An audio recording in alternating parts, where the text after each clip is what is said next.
Today, we are exploring the best male Shakespeare monologues. These are great audition pieces or just awesome speeches to work on for class or your personal practice as an actor. First 5 monologues are quite well-known pieces, and I can already hear some of you Shakespeare snobs saying, "These are way too overdone, Andy." Well, I don't care. These characters and monologues are famous for a reason, and I believe an actor can always breathe new life into a monologue, even if it has been performed a lot. But for all you alternative, cool cat, underground shaky lovers out there, if you stick around to the end, I have 2 lesser known monologues that I'm going to share with you, which might be just what you're looking for. My criteria for this list: strong characters, high stakes, and active monologues.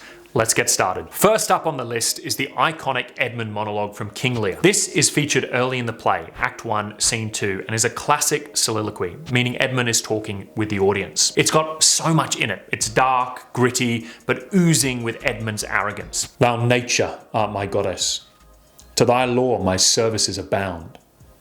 Wherefore should I stand in the plague of custom, and permit the curiosity of nations to deprive me?" The thing I love about this monologue is how playful and cheeky you can be when performing. It also takes us on a great journey and isn't too knotty or intellectual. It's easy to understand, relatable, and just a super fun character to explore. We had to feature at least one Hamlet monologue, and my goodness, this man loves a monologue. Selecting just one is near impossible, but I have gone for Act 1, Scene 2. Like with Edmund's speech, this is a soliloquy, one of 7 during the play. And it's the first look into the private thoughts of Hamlet. We get to see his hurt, frustration, as well as a myriad of other qualities. "Oh, that this too solid flesh would melt, thaw, and resolve itself into a dew. Or that the everlasting had not fixed his cannon 'gainst self-slaughter." I love monologues that give actors room to explore lots of colour and variety, and this is the perfect piece for that. Macbeth also had to have a mention in a list of best male Shakespeare monologues, and I've gone with the much-loved Act 1, Scene 7 speech. Here, Macbeth is deep in thought and wrestling with whether he should or shouldn't kill King Duncan. There is a palpable tension in this piece, and it's a real moral dilemma for Macbeth. "If it were done when 'tis done, and to well it were done quickly.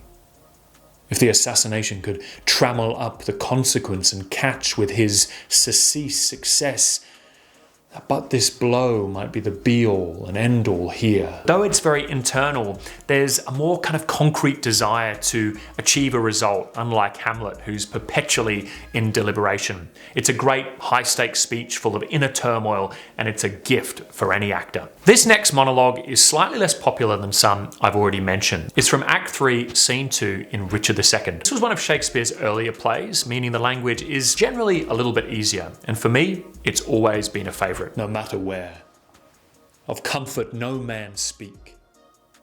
Let's talk of graves, of worms and epitaphs.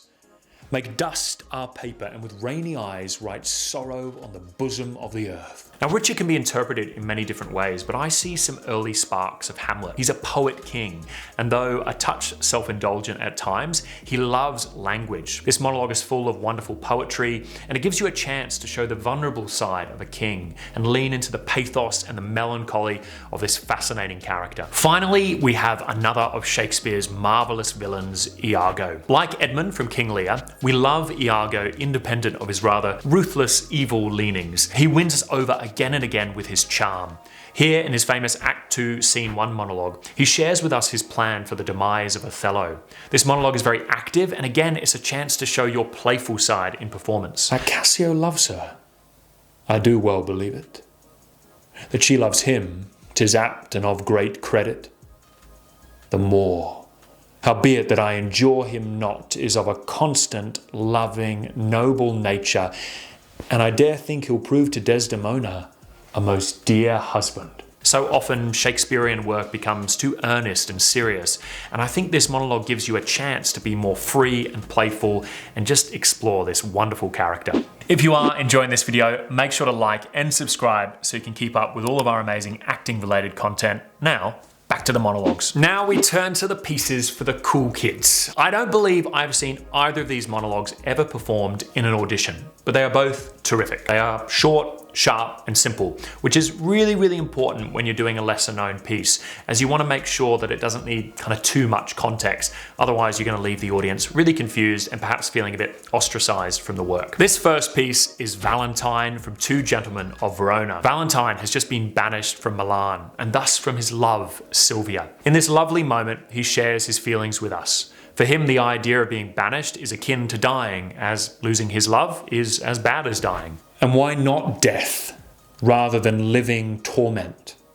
To die is to be banished from myself, and Sylvia is myself. Banished from her is self from self, a deadly banishment. There is a beautiful simplicity and authenticity to this monologue, and it's definitely one worth exploring. Last of all, we turn to Angelo from Measure for Measure, Act 2, Scene 4. Early in the play, we see Angelo as a very moral character, but quickly his darker side manifests once his lust for Isabel is ignited. Here we see that darkness and his abuse of power. Who will believe thee, Isabel? My unsoiled name, the austereness of my life? My vouch against you and my place of the state will so your accusation overweigh that you shall stifle in your own report and smell of calumny. This is a very manipulative monologue, but again, there is a very direct quality which makes it really, really active for the performer. For me, this monologue is best played with Angelo still wrestling with himself rather than playing a one-dimensional evil character, which is probably a good rule for all Shakespeare work. For the full list of over 50 great Shakespeare monologues, check out the link below. I hope this has inspired you to go and pick up one of these great monologues and begin working on one. I try to get up every morning and work on a Shakespeare monologue, and it's something I recommend for every single actor. So, game on. In the words of Shakespeare, action is eloquence.